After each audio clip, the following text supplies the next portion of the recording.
We are Voices United, an organization committed to addressing pressing human rights issues.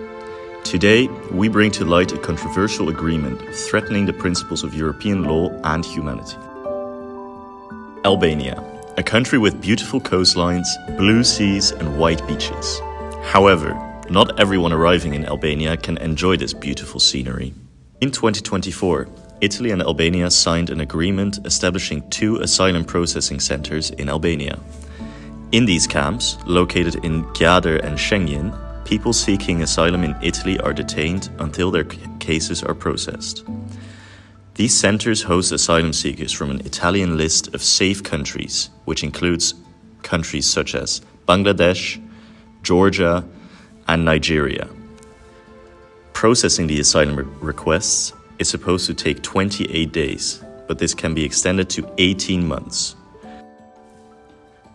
The main objective of the camps is to deter people from seeking asylum in Italy. The European Union's asylum policy is governed by the Common European Asylum System, established in 1999. This framework ensures fair treatment, cooperation, and harmonization in asylum decisions across member states. However, Italy's deal with Albania undermines this framework.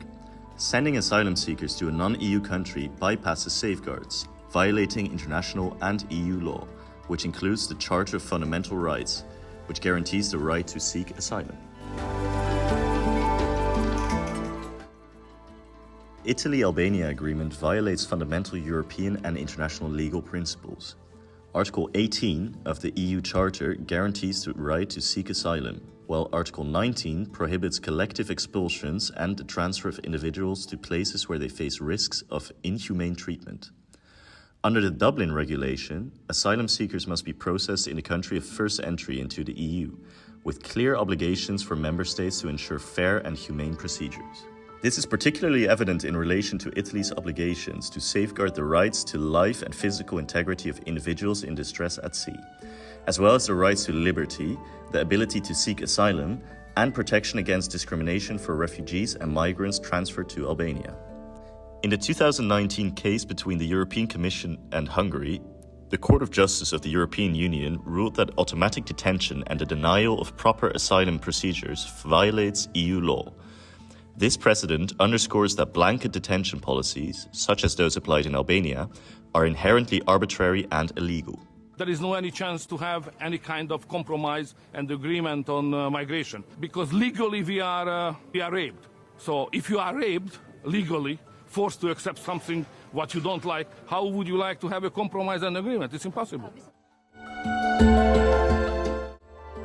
Neither the agreement's text nor the information provided by the government to Parliament has sufficiently explained how, in practice, individuals transferred to a third country will be able to access their rights without discrimination, or how they will be safeguarded from the risk of human rights violations.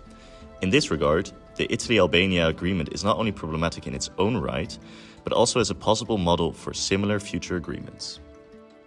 Council of Europe Commissioner Dunja Mijatovic has agreed with the statement, warning that this agreement risks inspiring other member states to adopt similar measures, further eroding the EU's asylum framework and jeopardizing thousands of lives.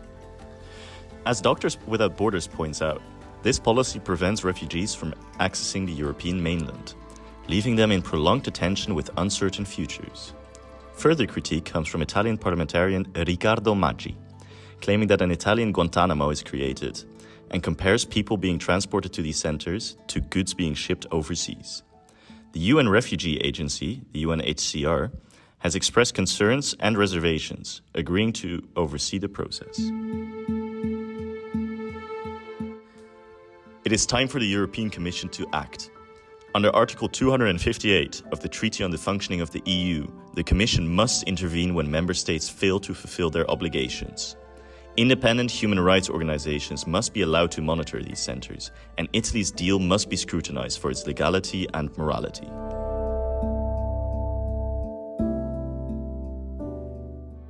Mr. Magnus Brunner, newly appointed EU Commissioner for Internal Affairs and Migration, start your new mandate defending European norms and values, and start an investigation on this inhumane agreement.